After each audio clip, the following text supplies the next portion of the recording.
एप्सिन को digital India की सूचना 2014 में ही मिल गई थी, जबकि इंडिया में डिजिटल इंडिया 2015 में लॉन्च हुआ।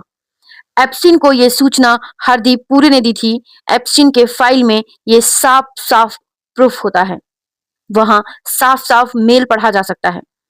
13 नवंबर 2014 को रीड हॉफमैन को एप्स्टीन ने एक मेल भेजा जिसमें वो डिजिटल इंडिया के बारे में जानकारी दे रहे थे। तारीख याद रखना, 13 नवंबर 2014।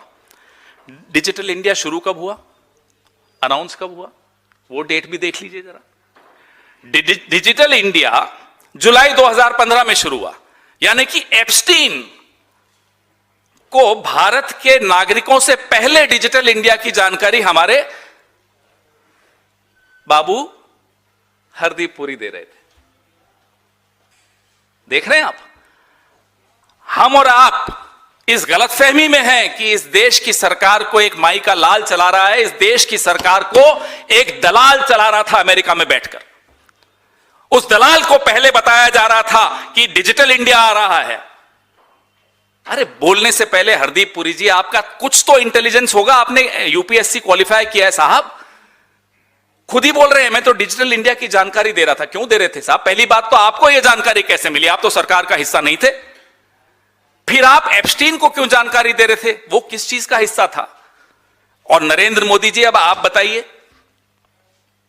क्या जयशंकर को नकारा आप भी मानते हैं? हम तो मानते हैं।